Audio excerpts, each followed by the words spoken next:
Chapitre 12. Comment présenter des orateurs? Comment offrir ou accepter des récompenses? Quand vous êtes appelé à parler en public, c'est soit pour présenter un autre orateur, soit pour informer, distraire ou convaincre. Peut-être vous occupez-vous d'une œuvre ou membre d'un comité, avez-vous à présenter un intervenant. Peut-être attendez-vous le moment de vous adresser à votre conseil municipal, à un groupe d'acheteurs, à une réunion syndicale, à une organisation politique, à une assemblée d'actionnaires. Au chapitre 13, je vous dirai comment préparer un long exposé. Ici, je m'en tiendrai au discours d'introduction. Je vous donnerai aussi quelques suggestions sur la manière de remettre ou d'accepter une récompense ou un prix. John Mason Brown, célèbre écrivain et conférencier, bavardait un soir avec la personne qui devait le présenter et qui lui disait: « Ne vous tracassez pas au sujet de ce que vous allez dire. Détendez-vous. Je ne crois pas au discours préparé. Non. La préparation ne vaut rien. Elle détruit le charme et tue la spontanéité. J'attends toujours que l'inspiration vienne au moment où je me mets à parler et cela ne rate jamais. » Après ces paroles rassurantes, Monsieur Brown s'attendait à être correctement présenté comme il le précise dans son livre Accustomed à IAM. Or, voici ce qu'il entendit.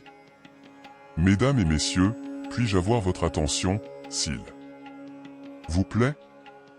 Nous avons de mauvaises nouvelles pour vous ce soir. Nous désirions vous faire entendre Isaac F. Marcosson, mais il n'a pu venir, il est malade. » Applaudissements. Nous avons ensuite demandé au sénateur Bledridge de le remplacer, mais il est pris ailleurs. Applaudissements. Enfin, nous avons en vain fait appel au docteur Lloyd Grogan de Kansas City. Applaudissements. À leur place, nous avons ce soir John Mason Brown. Silence.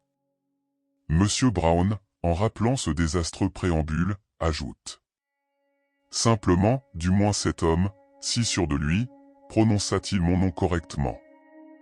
Ce présentateur qui se fiait tant à l'inspiration du moment n'aurait pu faire pire même s'il l'avait voulu. Sa présentation violait toutes les règles du savoir-vivre, aussi bien pour l'orateur que pour l'auditoire. Ces règles ne sont pas nombreuses mais elles sont importantes, et il est étonnant que de nombreux organisateurs de réunions ne s'en rendent pas compte. Présenter un intervenant a le même but que présenter des personnes dans la vie quotidienne. Il s'agit de rapprocher l'orateur et le public, d'établir une atmosphère sympathique et de créer entre eux un intérêt commun. Celui qui dit « Vous n'avez pas à faire un discours, vous n'avez qu'à présenter l'intervenant » sous-estime la tâche. Rien n'est plus bâclé qu'un discours d'introduction. Peut-être parce que beaucoup de ceux qui en sont chargés pensent qu'il n'a pas grande importance et ne mérite pas qu'on s'attache à le préparer pour le faire correctement. Une introduction du latin « intro » à l'intérieur, et du ser. Conduire devrait nous conduire suffisamment à l'intérieur du thème du discours pour nous donner le désir d'en entendre parler. Elle devrait aussi nous amener à mieux connaître l'intervenant et sa compétence pour traiter le sujet. En d'autres termes, le présentateur devrait vendre le sujet du discours et vendre l'intervenant à l'auditoire, et cela dans le minimum de temps. C'est là ce que devrait faire le présentateur, mais le fait-il? 9 fois sur 10, non. La plupart des introductions sont de piètres paroles présentées de façon inadmissible. Cela ne devrait pas exister. Si le présentateur comprenait L'importance de sa tâche et l'accomplissait bien, on le réclamerait bientôt partout comme président ou organisateur de réunions. Voici quelques suggestions pour vous aider à réussir la présentation d'un conférencier. Premièrement, préparez avec soin ce que vous allez dire. Bien que l'introduction soit courte, elle excède rarement 1 minute, elle exige une préparation minutieuse. Premièrement, rassemblez les éléments sur le thème de la conférence, sur les références du conférencier, ses qualités pour traiter ce sujet et son nom, et souvent sur l'intérêt que le thème de l'intervention présente pour le public. Assurez-vous que vous connaissez bien le titre de l'intervention et le schéma de son déroulement. Il n'y a rien de plus embarrassant pour un conférencier que de se trouver dans l'obligation de démentir le présentateur. Vous pouvez l'éviter en vous documentant sur le sujet et en vous abstenant de présumer de ce qu'il dira.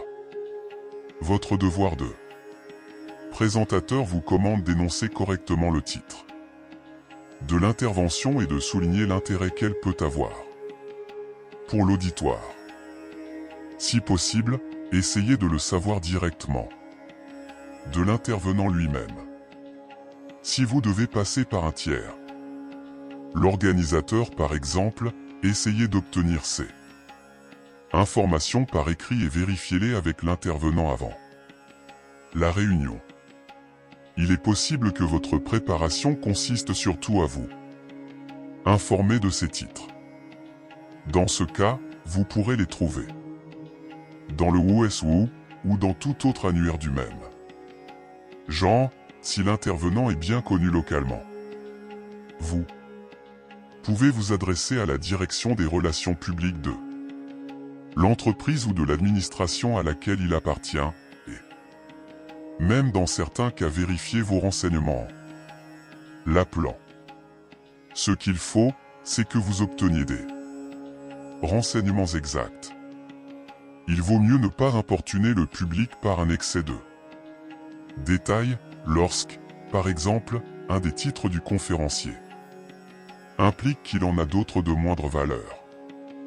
Il est inutile de dire qu'une personne est licenciée si vous ajoutez qu'elle est agrégée de philosophie.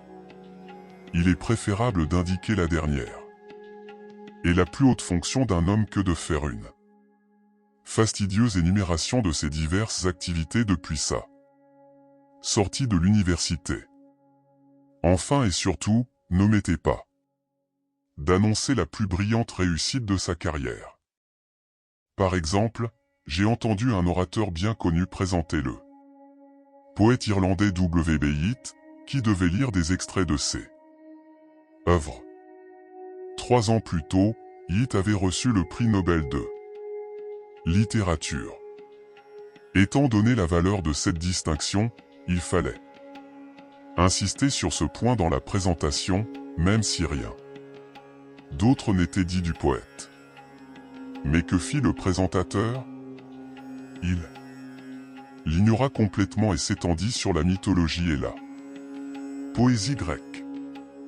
Avant tout, assurez-vous de bien connaître le nom de l'intervenant et faites en sorte de le bien prononcer. John Mason Brown assure qu'il a été présenté comme John Brown Mason et même John Smith Mason. Dans son charmant essai, nous avons avec nous ce soir Stephen Leacock. L'humoriste canadien raconte qu'il fut, un jour, présenté de la façon suivante. Nous attendions la venue de Monsieur Leroy avec la plus grande impatience. Grâce à ses livres, nous le connaissons déjà comme un vieil ami. Je ne crois pas exagérer en disant à M. Leroy que son nom est bien connu dans notre ville. J'ai le plus grand plaisir à vous présenter Monsieur Leroy. Si vous vous livrez à des recherches, c'est pour donner des renseignements précis, car c'est ainsi que la présentation atteindra son but et éveiller l'attention de l'auditoire et le Rendre plus réceptif. Le présentateur mal préparé n'a général.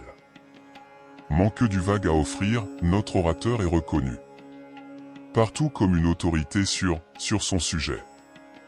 Nous sommes intéressés par ce qu'il va nous dire car il est venu de très loin pour cela. J'ai le plaisir de vous présenter. Voyons. Ah. Oui, Monsieur Blanc. En prenant le temps de préparer, nous éviterons la pénible impression qu'une telle introduction produit à la fois sur l'orateur et sur le public. Deuxièmement, suivez la formule TAI. Dans la plupart des cas, la formule TAI sera pratique pour ordonner les éléments de votre présentation. 1. T pour titre. Commencez en mettant en valeur le titre exact de l'intervention. 2. A pour attrait. Mettez ensuite en valeur l'attrait du sujet, ainsi que les auditeurs, ce qui les rendra plus réceptifs. 3. I pour intervenant. Terminez en mettant en valeur l'intervenant. Citez ses qualifications, notamment celles qui ont trait au sujet. Enfin, énoncez son prénom et son nom de façon claire et distincte. Il y a la matière à faire travailler votre imagination, car l'introduction ne doit être ni courte ni sèche.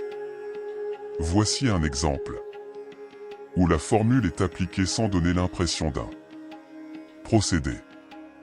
Un éditeur new-yorkais, Homer Thorne, présentait le directeur d'une compagnie de téléphone à une réunion de journalistes. La conférence s'intitule « Le téléphone est à votre service ». Il me semble que l'un des plus grands mystères du monde, avec l'amour et la passion du jeu, est ce qui se produit quand vous appelez au téléphone. Pourquoi obtenez-vous un mauvais numéro? Pourquoi arrive-t-il que la communication entre New York et Chicago soit parfois plus rapide qu'entre deux villes voisines? Notre conférencier connaît toutes les réponses à ces questions. Depuis 20 ans, il s'occupe de tout ce qui concerne le téléphone. C'est un des directeurs des services téléphoniques. Et il l'est devenu par son travail sur le terrain. Il va nous indiquer comment sa société se met à notre service. Si vous êtes des utilisateurs satisfaits, c'est grâce à lui. Si vous avez eu récemment des difficultés avec votre téléphone, permettez-lui de se faire l'avocat de sa défense. Mesdames et messieurs, le vice-président de la compagnie des téléphones de New York, Monsieur George Welbaum. Remarquez comment le présentateur a intelligemment aiguillé l'attention sur le téléphone. En posant des questions, il a excité la curiosité, puis il a indiqué que l'orateur y répondrait, ainsi qu'à toutes les questions qui lui seraient posées. Je ne pense pas que cette introduction avait été écrite ou apprise par cœur. Elle avait le ton naturel de la conversation. Une introduction ne doit jamais être apprise par cœur. Cornelia Otis Skinner eut une fois la surprise d'entendre dire par une présentatrice qui avait oublié le texte qu'elle avait préparé, étant donné le prix exorbitant demandé par l'amiral Byrd, nous avons ce soir parmi nous Miss Otis Skinner. La présentation ne doit pas être collée, montée et austère, mais au contraire doit être spontanée et donner l'impression de naître de l'occasion. Dans la présentation de Monsieur Welbaum, cité plus haut, on ne trouve aucun cliché, comme « j'ai le grand plaisir » ou « j'ai le privilège de vous présenter ». La meilleure façon d'annoncer un orateur est de citer son nom ou de dire « je vous présente » et de donner son nom. Certains ont le tort de parler trop longtemps et d'impatienter l'auditoire.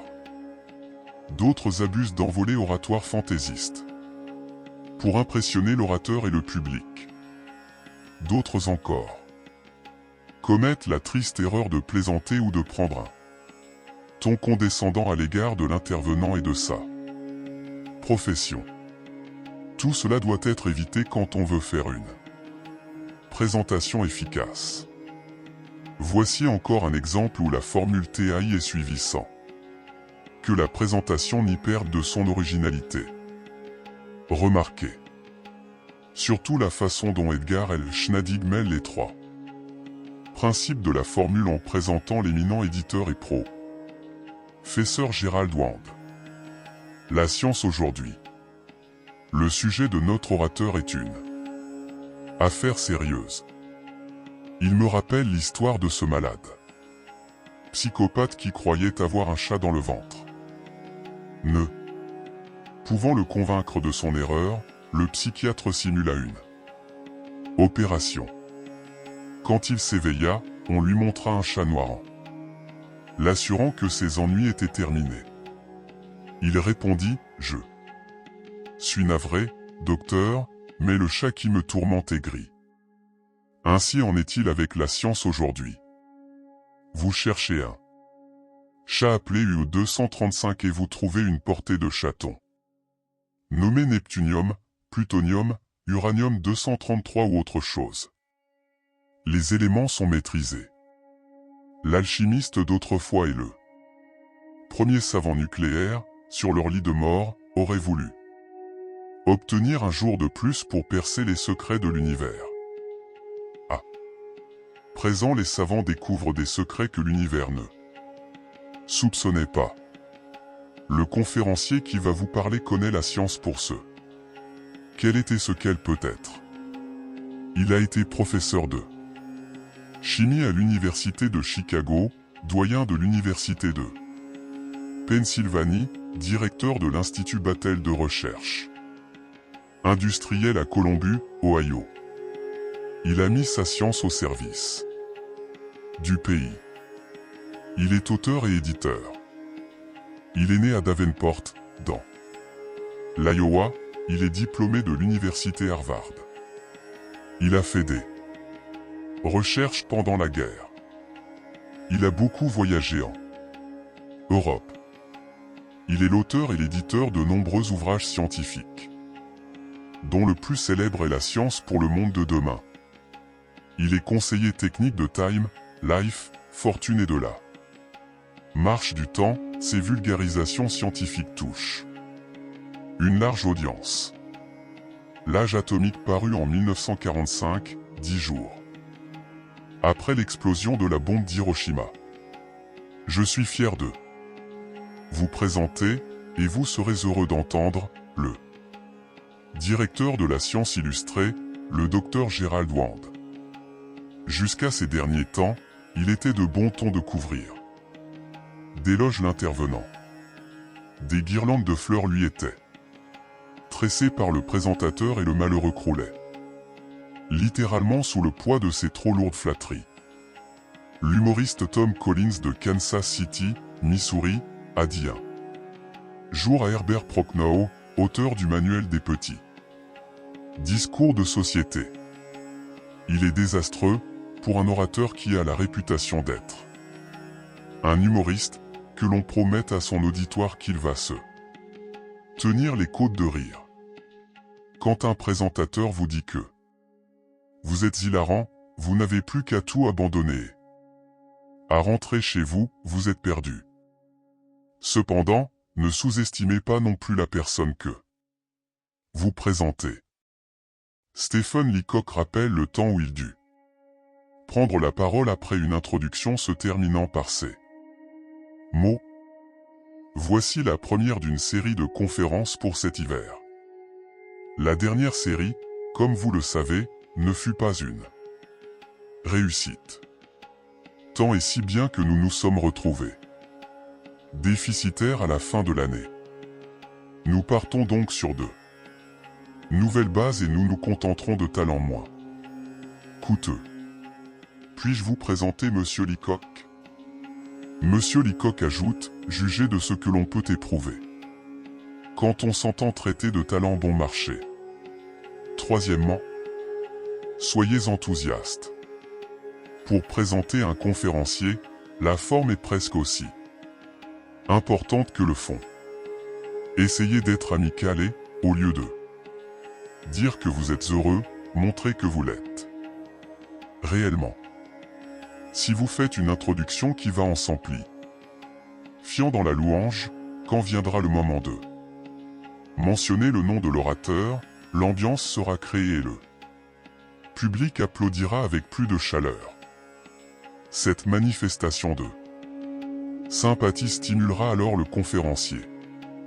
Lorsque vous prononcez le nom de l'orateur, à la fin de votre introduction, pensez aux mots « pause »,« arrêt »,« force ». Pause, un court silence, juste avant de prononcer le nom afin de provoquer un sentiment d'expectative. Arrêt signifie que le prénom et le nom doivent être séparés par un petit temps d'arrêt pour permettre à l'auditoire d'avoir une impression claire de l'orateur. Force, ce nom doit être dit avec vigueur. Une précaution supplémentaire, quand vous énoncez le nom de l'orateur, je vous en prie, ne vous tournez pas vers lui. Regardez le public jusqu'à la fin de la dernière syllabe. Alors, seulement tournez-vous vers le conférencier. J'ai vu de nombreux présentateurs faire d'excellentes introductions qui étaient gâchées, à la fin, parce qu'ils se tournaient vers l'orateur et prononçaient son nom en quelque sorte pour lui seul, laissant l'auditoire dans l'ignorance de son identité. Quatrièmement, soyez chaleureusement sincère. Enfin, soyez sincère. Pas d'ironie. Une présentation un peu moqueuse pourrait être mal interprétée par certains membres de l'auditoire. Soyez chaleureusement sincère, parce que vous assumez un rôle qui exige beaucoup de finesse et de tact.